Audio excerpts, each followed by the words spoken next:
Hello, you're watching World Talks on TVP World. My name is Sasha Farbach. A new tone, a tight deadline, and billions on the line. Hungary's incoming Prime Minister, Péter Magyar, was in Brussels on Wednesday, racing to reset relations with the EU and unlock critical funding before it expires in August. Now, early meetings have been described as constructive, but the real test lies in delivering sweeping reforms at speed. We're now joined by Jakub Jaraczewski, a research coordinator, Democracy Reporting International. Thanks so much for being with us. Good morning, and thank you for having me. So this is a big moment. Péter Magyar is not even officially Prime Minister yet. He hasn't been sworn in, but nevertheless, this trip to Brussels was significant. Tell us your takeaway of its success, but where is the challenge now after this first initial meeting? The biggest challenge is time. Hungary would lose around 10 to 11 billion euro locked under the COVID recovery fund if it does not fulfill so-called reform super milestones by the end of August. And with Péter Magyar only taking office in a couple of days, that leaves very little time for reform and for a process in the parliament and legislation that would enact those changes necessary to unlock this money. So the key question emerging here is just how fast can Péter Magyar move and whether he will be able to maintain the standards of proper legislation while doing so. Mm-hmm. And also, we're hearing that actually it's May 9th, which will be, I think, that ceremony of him actually becoming Prime Minister in the Parliament. That's Europe Day, so quite significant. Timing is sort of against him in a way. And you mentioned these super milestones. Tell us a bit more about them tangibly. What would that look like? What can he do? Which areas do they cover? So the areas under which the Hungarian money have been locked away are quite wide-ranging. We have combating corruption, which is one of the key elements.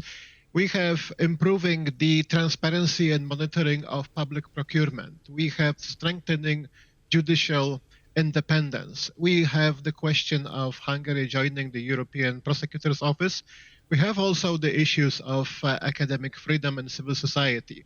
So this is a huge range of reforms, and this is not even without going into other money which is being withheld towards Hungary under other concerns. Mm-hmm. Now, I'm just kind of struck also by a bit of a slight comparison to Poland after also a change of government. There was also an issue there with frozen funds. There were promises then that were made that got the money moving. Do you think it'll be the same with Hungary, or is this going to be different expectations? So there are a couple of differences between Poland and Hungary in this case. First of all, the Polish government was not under such a huge immediate time pressure in order to enact reforms. But on the other hand, the amount of money which was locked away from Poland was significantly larger. It was over 120 billion, almost 10 times the amount that Hungary has seen frozen. However, also, what happened with Poland is that the Polish government presented an action plan, a roadmap to reform the judiciary, which was the key issue in the struggle between the European Commission and the previous Polish government. And the European Commission has moved to unlock the money based on those plans. However, unfortunately, life wrote a different scenario, and with President Nawrocki in Poland, those reforms became extremely difficult to enact. So the question here is whether the European Commission is going to unlock the money and work with Péter Magyar based on action plans and promises alone, or will it build upon the Polish lesson and it will demand some concrete moves to be made first before the money is being unlocked? Mm-hmm. So different conditions you've said there. One thing I'm curious about is, I mean, the economy in Hungary is not doing very well, stagnating already for quite some time. I mean, this will be critical. These funds would be critical for the economy. Do you think that's going to, let's say, push Brussels into releasing this faster in terms of the need, in terms of the economy? I think that Péter Magyar has a couple of advantages going here in his favor. His political party, TISA, is aligned with the European People's Party, one of the largest groups in the European Parliament, and also it means that he is politically aligned with Commission President von der Leyen, who also hails from EPP. Also, while Hungary is no longer blocking the 90 billion EU loan for Ukraine, which was unlocked still by Viktor Orbán in his final days in the office. There are still a couple of leverages that Hungary has regarding the next steps in the EU accession process of Ukraine and Moldova, and also other foreign policy items where unanimous agreement of EU member states is required. However, I think that there is a lot of positive atmosphere in the air between the European Commission and the incoming Hungarian government, as you mentioned. And so I expect there will be plenty of goodwill and plenty of space for seeking a compromise that will keep both sides happy. Mm-hmm. And also, I think just the mere fact that Magyar was in Brussels, already meeting von der Leyen, head of the Commission, the President as well, Mr. Costa. So what is also, there's symbolism there, but also I think intangibles. What do you think that changes now? It's a different Hungary, but meeting all those top leadership in Brussels, what does that signify for Hungary and the EU? So it signifies both what Péter Magyar has been highlighting on the campaign trail, that Hungary will become a friendly, constructive, but assertive partner for the European Union, ready to work and ready to support various EU initiatives, but also being prepared to protect the Hungarian interests. And it also displays the fact that the EU governance and, say, the political mainstream of the EU has been extremely receptive of the new Hungarian government. After 16 years of having to struggle with Viktor Orbán, whose brinkmanship would frequently bring the internal agreements within the EU to a standstill and cause a constant chaos in the EU decision-making.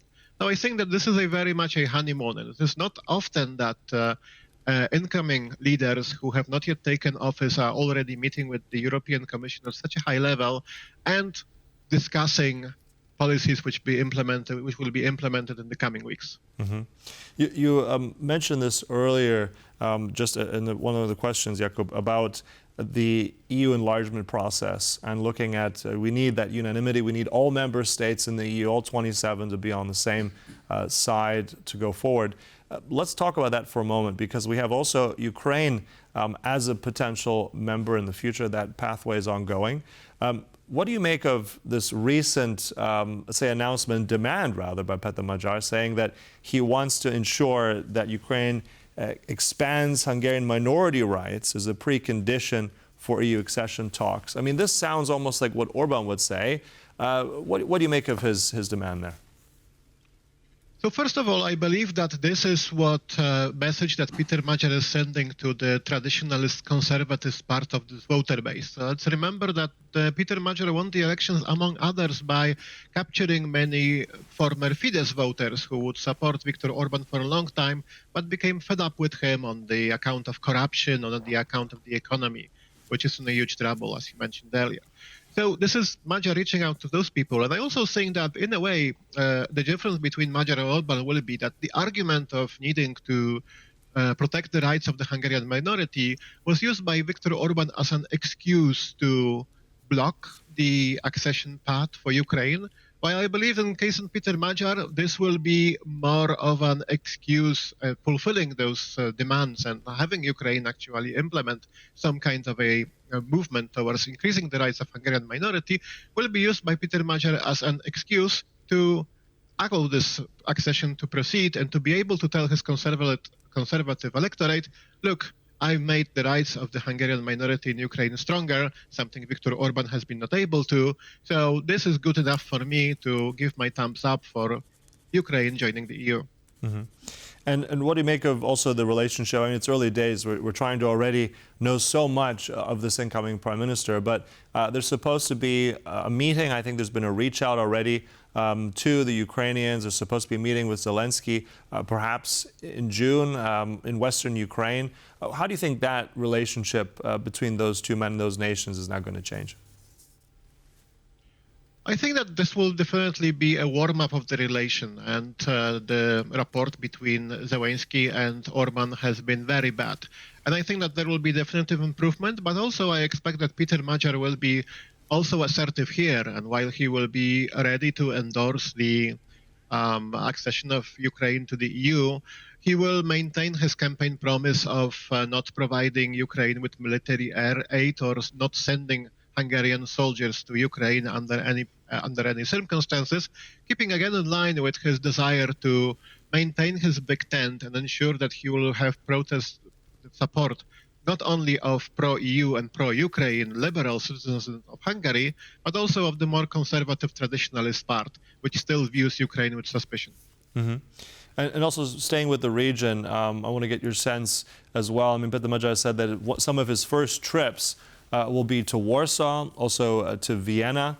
So what do you make of this? And also his, let's say, alignment here politically. Will this now constitute something of a new Central European bloc? Is it too early? What do you make of his first few trips that have been announced? I think that those first trips are, first of all, symbolic. Poland going in with the old tradition of Polish-Hungarian friendship, and Austria going with the history of the Austro-Hungarian Empire and the close link between the two countries in the past. But I also think that this is very much about meeting with Prime Minister Donald Tusk, who is aligned with Magyar politically. Again, both the ruling parties in Poland and TISA are members of the EPP, but also very similar alignment in many ways, pro-European, cooperative, but with the side of assertiveness and the side of protecting national interests, also in the areas such as agriculture or migration. But when it comes to Austria, I think that I read this as Péter Magyar wanting to quickly meet a leader of a powerful nearby Western European country, but not going with Germany. With Germany, the relationship of Viktor Orbán was extremely complicated, and I think that Péter Magyar is consciously trying to play up more to the historical past and the historically warm relationship between Hungarians and Austrians, and also at the same time show that he is a capable player who was able to quickly talk with the important players in the EU. Mm-hmm. Yeah, so giving us the latest there. Much expected of this incoming Prime Minister already. We'll see more on how that looks after May 9th indeed. Look, thank you so much. Always a pleasure. That was Jakub Jaraczewski, their research coordinator of Democracy Reporting International. Thank you so much. Thank you very much.